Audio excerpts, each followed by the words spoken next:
Welcome back, and thanks for staying with us. After months of clashes at the Gaza border, and despite the best moderating efforts by Egypt and even generals of the IDF, Israel and Hamas remain a hair trigger away from war. Just one Iron Dome failure that allows just one Gaza-launched rocket to land, God forbid, on a kindergarten or on a shopping center will push Israel over the brink. Now, this week we want to focus on the rhetoric used by Israeli leaders towards Hamas.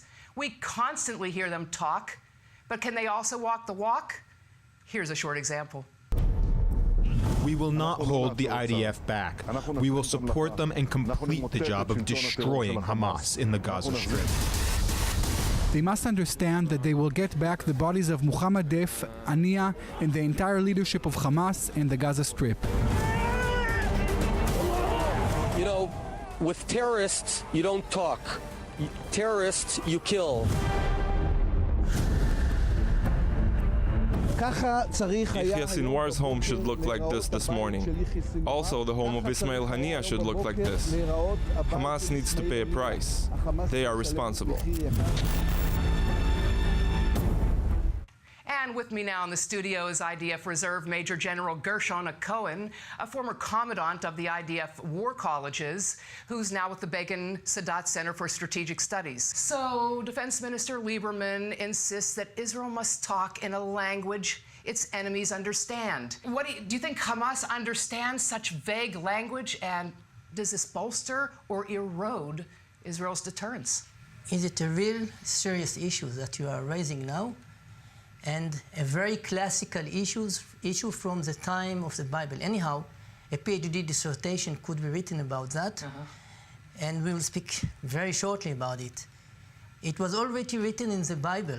In Hebrew it said, Ali talel choger ki mfatech. It means don't glorify yourself too much before battlefield. Do that after.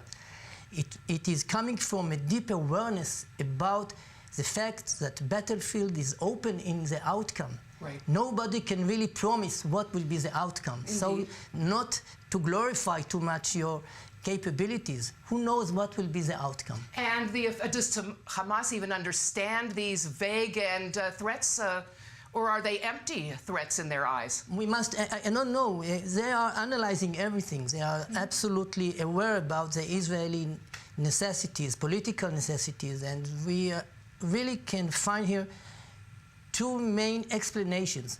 One, that all this rhetoric is directed to the political base, to the expectations of the people that really are not aware about the complicated dilemmas.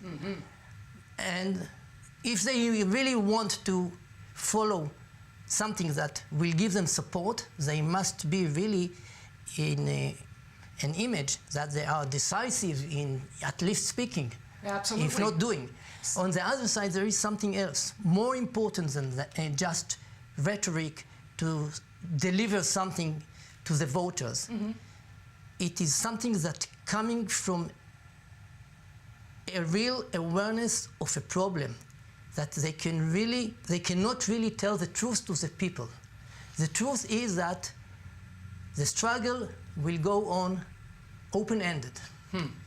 And because they cannot say something like that, why? Because today in our culture, everything is instant. Right. To everything must come a solution, an immediate solution. You cannot really get support of the public opinion if you are coming to tell them, listen, for that I don't have a solution. Kissinger was using a Chinese, very known saying by just telling, the solution of today, giving in your head a ticket to the new problem of tomorrow.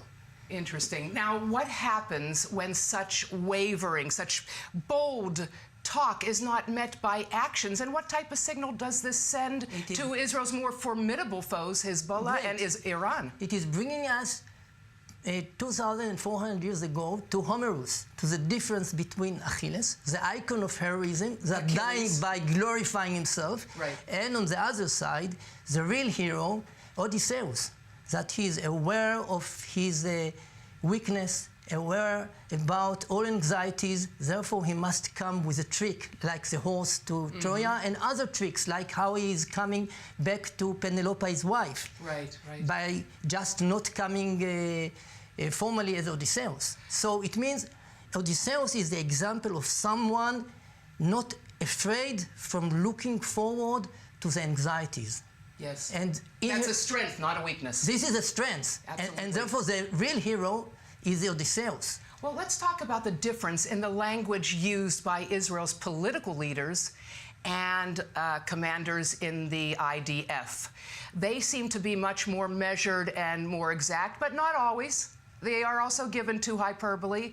So what have you taught them during your days at the War College? First of all, they are really speaking to the expectations, or in a way, not explicit expectations of the leaders. Anyhow, they must also get support of the political leaders, and they are aware, maybe subconsciously, to what they are expected to say, that we will do that. But on the other side, they are really delivering the truth about the complicated considerations that making the situation so complicated that if we are going to win, we can lose. This is something unsolved, that the IDF could win the battle and solve the war. And lose the narrative. So what specifically did you teach in your days to the colonels that today are high-level commanders in the IDF? I'm speaking from the cultural knowledge of what it means to lead the warriors. And modesty is the key to success. The same about a football game.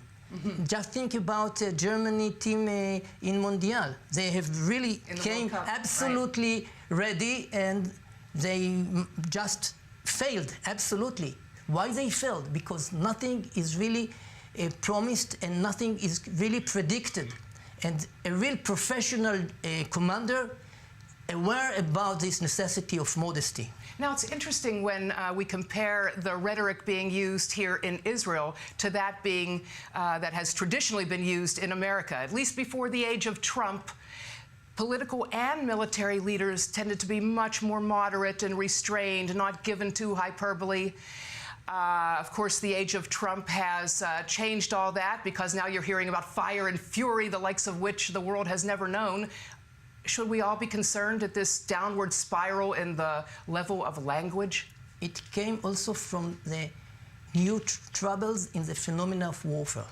It means that victory is something belonged to the last century. In the new warfare, victory is something absolutely not so simple as it was in the past, because war is among the people, it is complicated. And just coming back, regarding the Israeli challenges, we cannot really convince the people to support another withdrawal from Judea and Samaria, for example, if the IDF and all those who are coming to speak in the name of IDF capabilities will not promise the people that we are almighty superpower. Therefore, we must always say we can do everything, we can withdraw for everything because we are so strong, but it is absolutely a wrong promise. Well, what about satisfying the need to rouse the public, but also to be exact in the message conveyed to the enemy? You remember when Colin Powell, who was chairman of the Joint Chiefs in the first Gulf War, he said that they would cut off the Iraqi army and then kill it. Real strong words, but they meant something. They were not nebulous. Yes, I understand. Therefore, the way to speak as a general is, I'm not afraid, therefore generals must trust God. It means not to speak theologically. It is to speak about something that it is not promised from the beginning. And I can take this challenge, and with God's help I am going to bring success, but I cannot really promise it. On that note, Gershon Hacohen, as always, such a pleasure to have you here. Okay. Thank you very much.